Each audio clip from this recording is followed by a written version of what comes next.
welcome to the Tabletop Games blog topic discussion. Playing together. In recent years there seems to have been a surge in board game events in the UK, where people come together for a day or two to play games with old friends and new. I'm thinking of events like AireCon Manorcon or Tabletop Scotland, but there are many more. These events are different to expos like the UK Games Expo, which do have open player tournaments but whose main focus is on exhibitors showing off their products. What I want to talk about here are more like festivals, where the focus is on playing and exhibitors, seminars and other activities are secondary, and I want to look at AireCon in particular. I've never actually been to any board game event, so I can only tell you what I expect to find at AireCon. I think the first thing that I'm thinking about is how long I want to attend for. If you live nearby, then you can be more flexible, but if you're coming from further afield like myself, then you do need to consider if you want to go up for one day only or several days. If the latter, then you do need to think about accommodation, of course, unless you really don't mind driving there and back for several days. AireCon has got plenty of options for you to stay, and they even offer discounts on some hotels if you book through their appointed agent. In fact, pretty much every event will help you find somewhere to stay, but you do need to book in good time, as rooms will be in high demand depending on the size of the event. If you want to save on costs, consider sharing your room with someone. Pretty much all hotel rooms are either doubles or twins, so if you're travelling alone there will be room for another person. You might want to opt for a twin room so you have your own bed though. Also consider check-in and check-out times. Usually you can't check into a hotel room until the afternoon, so you might have to store your luggage somewhere else or lug it around the event with you. Similarly, on the day you leave, your check-out is usually quite early, so again think about what to do with your luggage. Speaking of costs, getting to this event is another thing to think about. If you go by car, then you will need to consider paying for parking.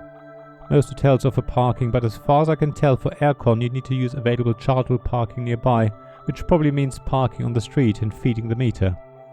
If you travel by train, then consider where the nearest train station is to the venue, and if you stay overnight to your hotel. Also think about what time of day you want to arrive and leave so you don't rush around on the day. That's all the logistics taken care of. Now we come to what's happening at the event itself. Of course, there are plenty of opportunities to play games at AireCon. There's the open gaming area where you can play your games, plus a games library to choose games from. There's also the option to take part in an RPG, and there'll be a number of designers at the event who want you to try their games. Similarly, a number of exhibitors will be there and be happy to demo their games to you, so you should have a chance to play something. To round it all off, there's also a bring and buy sale, and a large number of events are scheduled over the 3 days of the con that you can check out. If you need a break, there are food stalls for you to top up on food. However, and maybe the most interesting part, is that you have the chance to rub shoulders with board game celebrities.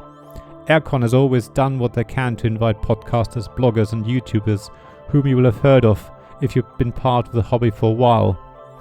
This year there will be Suzanne Sheldon and Mandy Hutchinson from the Dice Tower.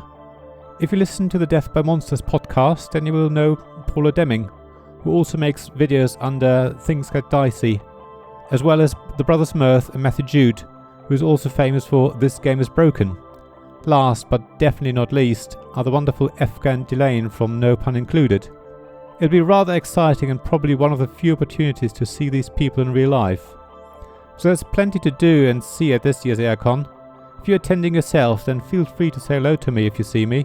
I'll be wearing my Tabletop Games blog t-shirt or hoodie with a circular brown logo on it, so you shouldn't miss me. It'd be great to speak with you and maybe even play a game or two. Thank you for listening to this Tabletop Games blog topic discussion podcast.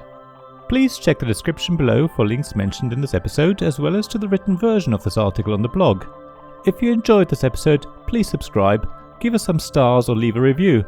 Please also tell your friends about me, and if you want to offer financial support, check out my Patreon and Ko-fi pages, links to which you'll find in the blog at tabletopgamesblog.com. So thank you again for listening, and I hope to see you again soon. This podcast is made possible by the generous help from our Patreon supporters: Royal Patron Sean Newman, the UK half of Gamelot, Castleguard David Miller of Subquark Publishing, Dice Masters James Naylor, publisher of Magnate First City, and Paul Grogan of Gaming Rules, and Shining Light Robin Kay of Rune Sky Games, Sarah Reed of Resourceful Games, Tim Vernig, and Richard Simpson of We're Not Wizards.